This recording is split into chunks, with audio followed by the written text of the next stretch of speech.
ઉત્તરાયણના દિવસે ભૂલથી પણ આ બે વસ્તુનું દાન ન કરતા નિકર જીવનમાં દુઃખ પ્રાપ્ત થશે.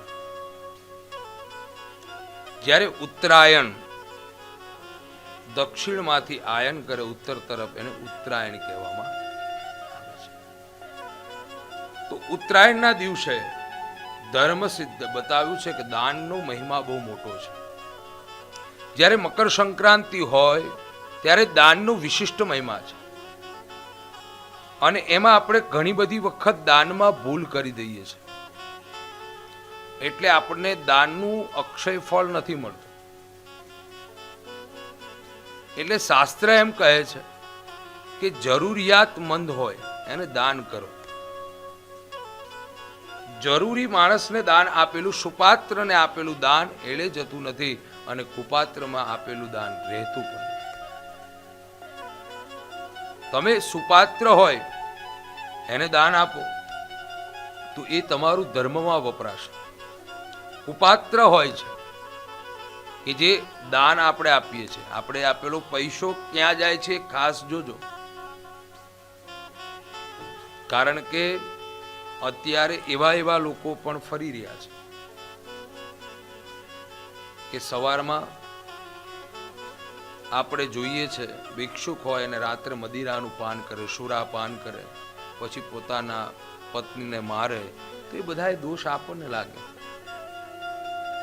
કારણ કે તમે 20 રૂપિયા કે 50 રૂપિયા કે 100 રૂપિયા આપ્યા ત્યારે એ વસ્તુ મળી ને, અને પછી એ ક્રોધમાં આવીને આ બધી પ્રવૃત્તિ કરે, એના દોષી પણ આપણે ઠેરતા હોય છે. કારણ કે બતાવ્યું છે કે દોષી કેમ ખાલી જોઈ અને બોલ્યા નહીં તો ભીષ્મ પિતાજીને કેવી 100 બાણની સૈયા ઉપર શું પડ્યું. દ્રૌપદીના ચીરનું હરણ થતું હતું, ભીષ્મ પિતાજી એવા મહારથી હતા અને એમને જવાબ ન આપ્યો. તો આવી ભૂલો આપણાથી થતી હોય છે. તો ઉત્તરાયણના દિવસે શુભ તો ઘણી બધી વસ્તુઓ બતાવી છે. ઉત્તરાયણના દિવસે બતાવ્યું છે કે ગાયને બાજરીની બનાવેલું બાજરી અર્પણ કરો, ગાયને પૂળા અર્પણ કરો, લીલું ઘાસ અર્પણ કરો, કોઈ ભિક્ષુકને ભોજન કરાવો, ગુપ્ત દાન કરો. ત્યાર પછી બતાવ્યું કે તેલના લાડુ બનાવી, તેલ ગોળના લાડુ બનાવી કૂતરાને લાડુ ખવડાવો. શ્વાન એ પણ દાન બતાવ્યું છે. હું અને તમે બધાના ઋણી છે. એમને આયુષ્ય વધાર્યું ને ત્યારે આપણું 100 વર્ષનું આયુષ્ય એમને આપ્યું ત્યારે થયું છે. એટલે આપણે આટલા આયુષ્ય સુધી પહોંચ્યા છે. દીપ દાન કરો. દાનનો મહિમા બહુ મોટો છે.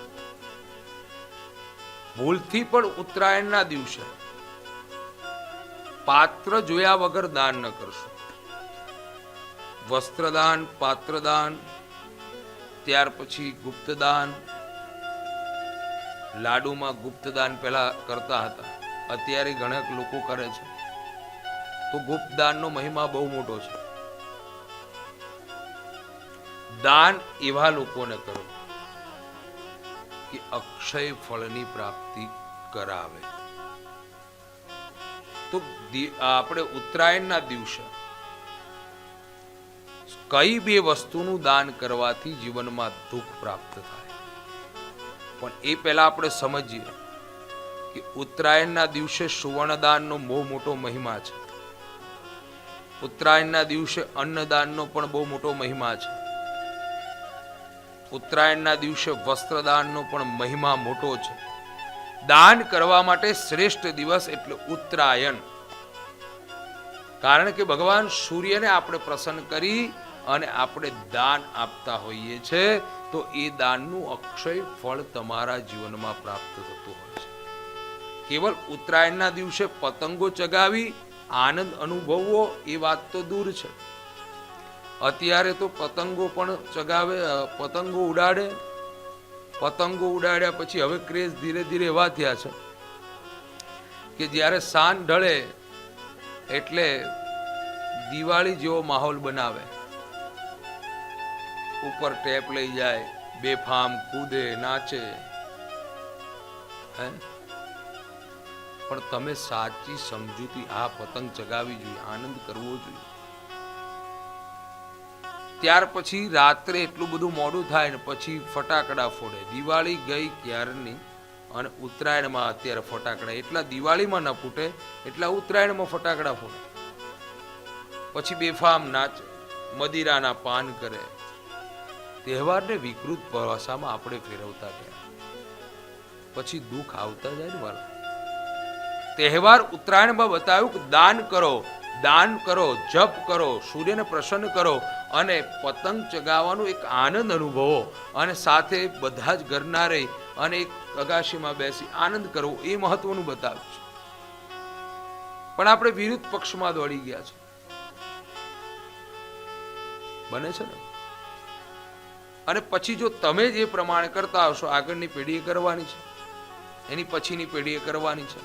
જો તમે જ માળા લઈને સવારમાં 6 વાગ્યા પહેલા બેસી ગયા હશો તો તમારો દીકરો જોશે કે મારા પિતા ઉત્તરાયણ હતી ત્યારે ઉત્તરાયણમાં આ રીતે પૂજા કરે તો મારે પણ કરવી જોઈએ, તો એક સમય એ પણ કરશે. મારા પિતા આ નથી કરતા એટલે મારે ન કરવું જોઈએ. એટલે એ બધા લક્ષણો, એ બધા ગુણ તમારામાં તમારા અધીન આવતા હશે. પણ આપણે જો ઉત્તરાયણના દિવસે સૂર્ય ભગવાનને પ્રસન્ન નહીં કર્યા, આપણે જ આપણા હાથથી દાન નહીં કર્યું હોય, કોઈ ભિક્ષુક આવે ઉત્તરાયણમાં માગવા માટે તો એને અન્ન આપજો, જોઈએ એટલું ધન અન્ન આપો, ખાવા પીવા માટે આપો, જોઈને પાત્ર જોઈને દક્ષિણા આપજો. ખાસ નીકર ગયા વર્ષે મેં અનુભવેલી એક વસ્તુ છે. એક ભાઈ ને એક દક્ષિણા એક જણે આપી 100 રૂપિયા,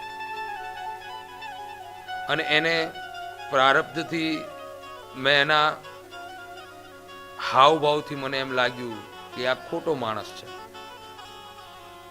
એ માણસ સાહેબ 100 રૂપિયાનો મદિરા પી, બેફામ કહી પોતાના પત્નીને એટલો માર માર્યો. હવે એ તમે આપેલા 100 રૂપિયા એ યોગ્ય છે એને? એટલે એટલા માટે હું ના પાડું છું, પાત્ર જોઈને દાન આપજો. આપો 100 નહીં, 1000 આપો, 5000 આપો, પાત્ર જોઈને દાન કરતા શીખજો. અને ઉત્તરાયણના દિવસે એક સંકલ્પ કરજો. સંકલ્પ એ છે કે ઉત્તરાયણના દિવસે તમારે ભગવાન સૂર્યની આરાધના કરવાનો એક સંકલ્પ કરવો. રોજ ન થઈ શકે તો રવિવારના દિવસે આદિત્ય હૃદય સ્તોત્રનો પાઠ અવશ્ય. ઉત્તરાયણના દિવસે આ બે વસ્તુનું દાન ન કરશો.